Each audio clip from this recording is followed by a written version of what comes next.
We're often asked about the difference between food allergy and food intolerance. A food allergy is a very specific reaction to a food. It's immediate.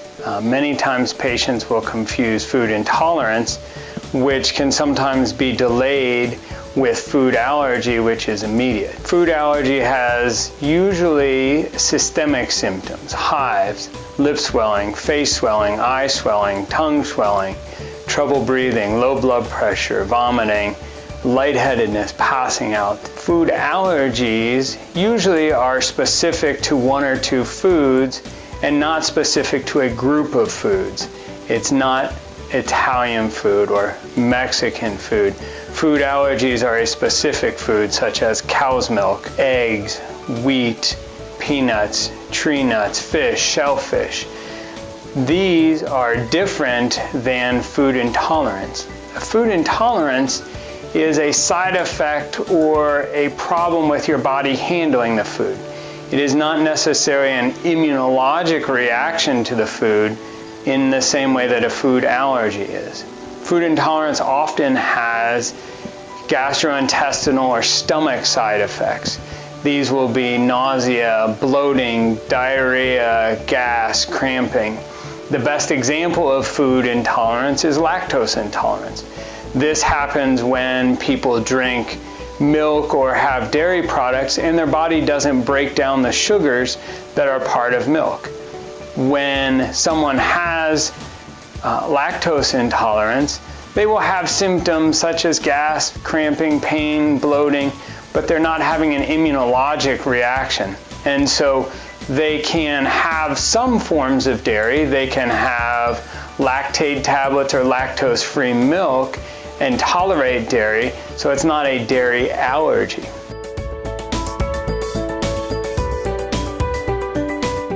Other common questions we're asked about foods include, is this food causing my nasal symptoms?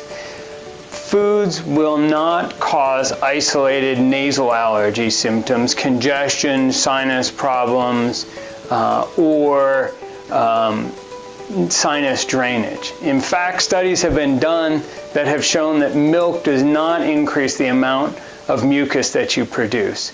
So despite old tales that milk increases the amount of mucus you produce, studies have shown that milk does not increase mucus production or lead to more trouble with the common cold.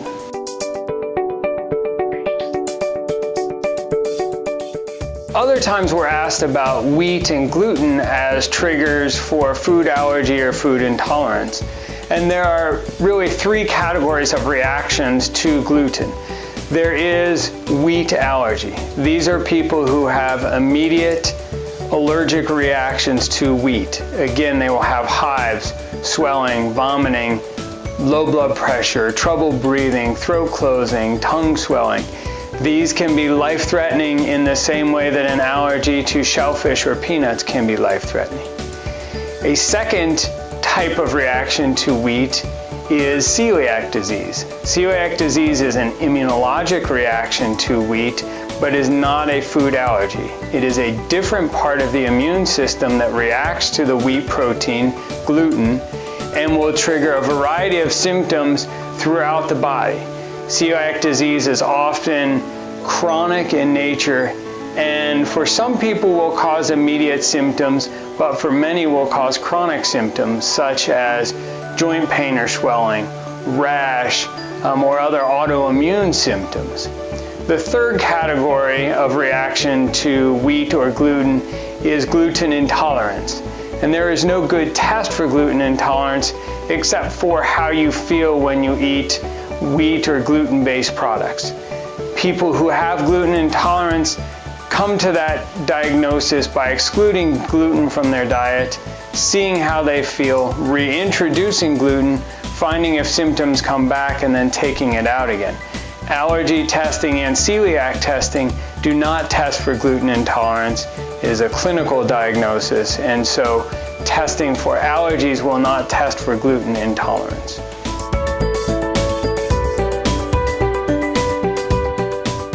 We recommend allergy testing when patients have had immediate reactions to a food.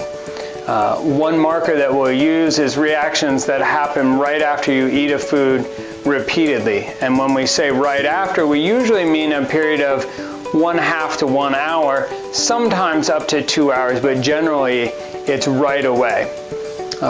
Reactions that are happening hours to days later are generally not a food allergy and may fall more into the food intolerance category. If you are having immediate reactions to a food, be it vomiting, hives, lip swelling, tongue swelling, trouble breathing, that is when you should come in to have allergy testing for a food. If you are not having immediate symptoms to a food, we're happy to sit and talk with you. However, food allergy testing may not be appropriate, and in that case, we'd have to figure out what appropriate testing could be done to see if a food is responsible for some of the symptoms you're experiencing.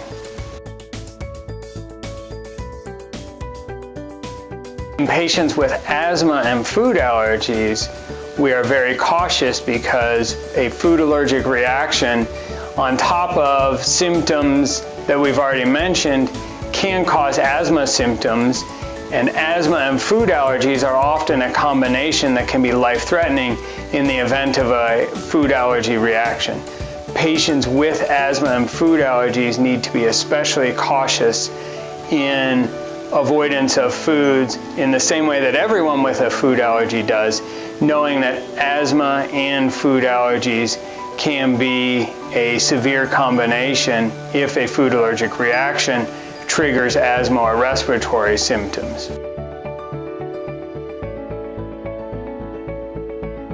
Another question we're often asked is, when do I need an EpiPen? A food intolerance is not an immunologic reaction and does not require that you carry self-injectable epinephrine. A food allergy is treated with epinephrine. Anaphylaxis or food allergic reactions are treated with the injection of epinephrine to help slow or stop the progression of a reaction. A food intolerance does not need an EpiPen or epinephrine.